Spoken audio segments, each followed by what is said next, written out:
Okay guys, I've got my favorite sweater on. I've had for way too many years. I just can't get rid of it. Look at it. It's trendy now, right? Having all these holes in your shirts. I've got a cup of coffee and we're gonna dive into some gardening things here. Rather than continuing to launch gardening courses through the website for purchasing, with everything going on, I've decided that maybe it's better that we currently just launch a series of videos on here about garden planning, how I plan our garden here for a northern gardener, especially or in particular how we grow our food for storage for the winter, what we grow, how we plan for that, because we obviously eat from our garden all summer long and in the spring, but we also grow for storage for the winter. Not only do we grow food for the winter, but we also store food that we've purchased in bulk from places, whether that be a farmer's market. We live in a farming community, but that doesn't really matter. You can find all the things I'm speaking of pretty much anywhere. You just need to look for them. They are out there. I guarantee you within an hour or two of where you are, you would be able to find what you're looking for. We're going to talk about the importance of building relationships with people, and with the people in particular that are growing your food, and not so that you are using them in some way, but because relationships are a good thing. We barter for a number of things, whether that be with plants from our garden, or whether that be vegetables from the garden that we barter. We barter veggies for eggs. We do all kinds of different things. So the point is, you can be resourceful and really provide a lot for your family as long as you're willing to put in a little bit of time. North, we have a very short growing season, so unless you're growing indoors in some way, like we'll grow sprouts on our countertop sometimes in the winter, or we've grown mushroom kits and things like that. But for the most part, our vegetables are coming in hot and heavy for about 4 months. And then other than that, it's things that we've stored, or, different things like that we've put up that we're eating for the rest of the year. Right now, we're providing about 90%, I would say, of our produce that we consume through the whole year from our own garden, or what maybe failed in the garden on any given year I've sourced from someone else. I would say that it could be more than that. It could be nearly 100% of the produce that we consume. However, there are things like artichokes that I love that I have yet to grow, mostly because I fail to get the plants in the ground each year. There's also things like, what do I want to say? Sweet potatoes. Sweet potatoes don't grow as well here in Minnesota. They're not a reliable crop. We love sweet potatoes, and so those, I am going to plant them again this year, but you have to be a little more hands-on. Not during the summertime, but you certainly have to protect them and do some things to encourage them along. So we're going to talk about things like putting up food for your family that you actually enjoy eating, but also learning to eat those seasonal things, whether you really like them right now or not. Let's take squash, winter squash and summer squash for an example. Summer squash, we all know you're trying to give zucchini away to your neighbors. Eventually they don't even want the zucchini. You're leaving it in people's cars, on doorsteps, selling as much as you can at the farmer's market, whatever it might be. And I just learned that many people in other countries dehydrate their zucchini and other squash to make a flour. So we actually are doing that with some of our things this early spring here, with the produce that we have that we've been holding over that we don't really have the desire to continue to store the way we're storing it. So learning to be resourceful with what we're given, but also learning to find different ways to cook that zucchini while it's in season. Same with asparagus. Those things come out of the ground, they produce quickly, they produce heavily. I fully believe that God provides nutrients for us at the time we need them with the plants that can give them to us. So in the spring, learn to eat the crops that are producing earlier on, okay? Learn to eat them until you are so sick of them you can't eat them anymore. And then learn to cook them in a different way where you're no longer sick of it, okay? Learn to add them. I put zucchini into my sauces all the time to extend that sauce. When I'm making tomato sauce and early on maybe I don't have enough tomatoes, I'm throwing zucchini blended up in that tomato sauce. You can't taste it. It extends my sauce significantly. If you're concerned with safety as far as not having enough acidity, which personally I'm not, they're chock full of tomatoes already. On top of that, I'm usually adding some sort of lemon juice or vinegar into it if I really want to. I'm not concerned about the acidity of it. If you are, you could pressure can that sauce. You would not have to just water bath can it. Learn to get creative to extend your food sources with what's in season. 2, winter squash. It's not our family's, well, most of us like it. Some of us love it, but when you're storing it all winter long, you can only eat so much of it before you decide, okay, I'm kind of sick of winter squash. Again, learn to cook it in other ways. For those who didn't care for winter squash, when you're hungry or when that's available, eventually you eat it. Your tastes change, you learn to enjoy it. You get creative, you find other ways to cook it. You can add it, once it's dehydrated, into your flours to make pasta. Use it as fillings in pasta.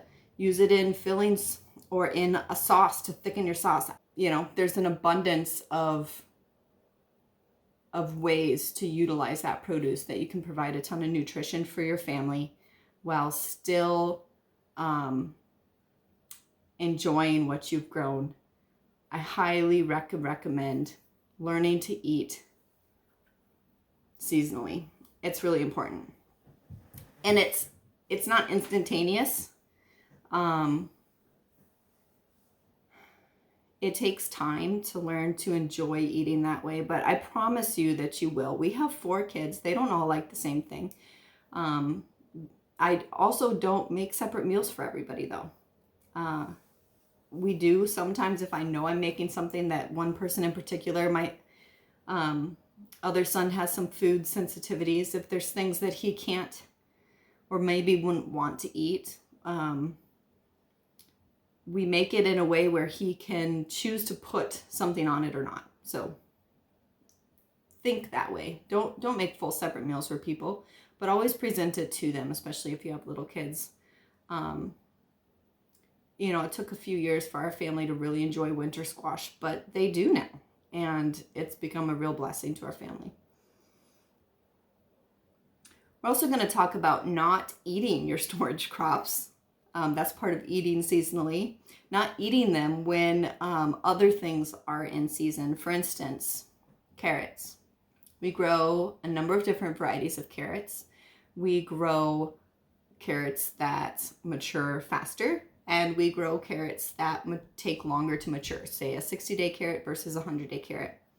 We also grow varieties that store very well, and we certainly grow some that, you know, all carrots in general store pretty decent, but some store extremely long. We also succession plant. Even here in Minnesota, you can plant more than once.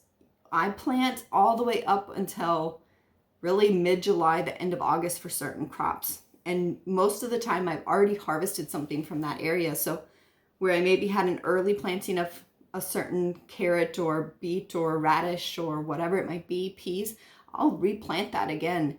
And a lot of times those later plantings become my storage crops. Don't give in to the myth that because you live in a northern climate, you can't plant more than one planting. That is a lie. It is not true. There's certainly some areas where that may be the case, but it's not here where we live.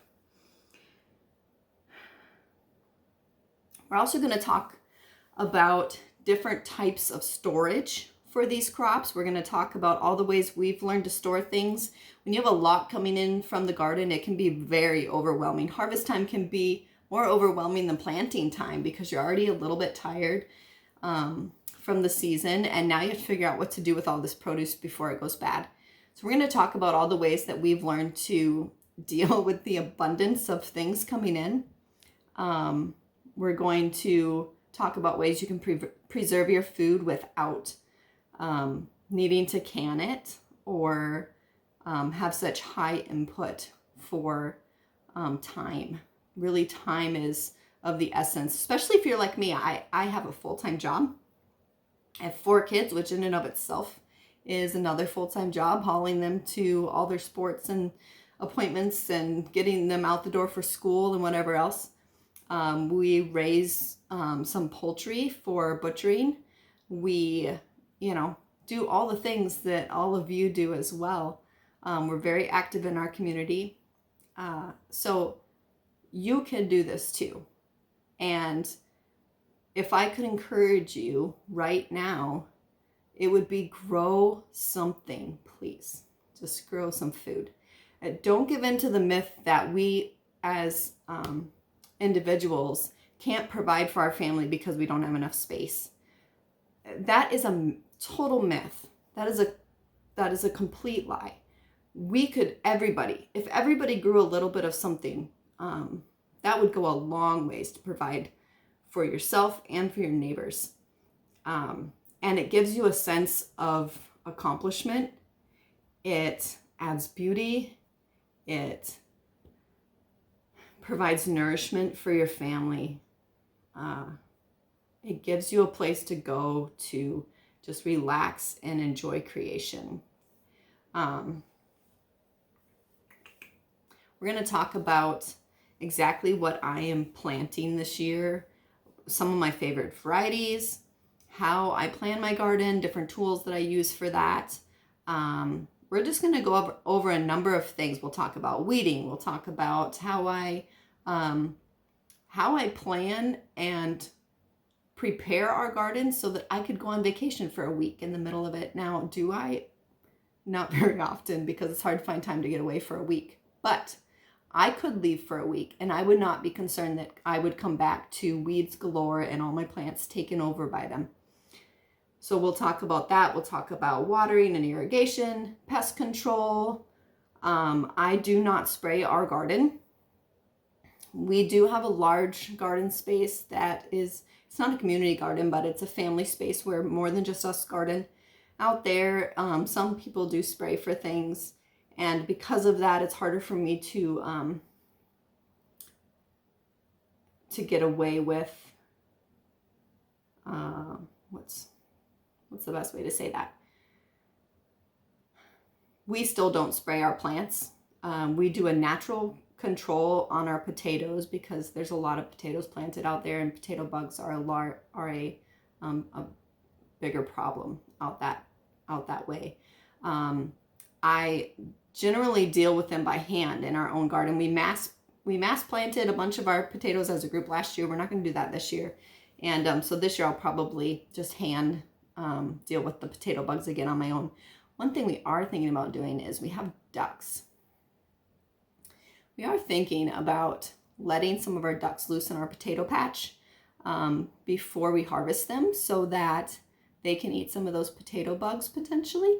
We're going to see. Let me know in the comments if you've ever done that, and if so, how did it work for you? I'm thinking the potatoes are going to be right near our duck thing, so I think I could really utilize that in a neat way. So other than that, we're going to just go over tons of garden stuff. These are going to be, grab your notebook, grab a pen, take notes, sit with me. If you have any specific questions that you would like answered, please put them in the comments below, and I will try to go through those and work through a bunch of those questions as well. We are going to learn and grow together. I'm kind of excited for it. It's still snowing and frozen outside here in Minnesota. It's the beginning of April. So most of these videos will be inside, but so it goes. And I look forward to continuing this journey with you guys. If you're local, get your plant orders in. They're starting to fly in, and I want to make sure I have enough availability. I'm just going to be starting a lot of those tomatoes and peppers, and it's time to start those right now. So if anyone needs a bulk order of a certain kind of something, you better get a hold of me ahead of time. All right. Other than that, we will see you in the next couple of days.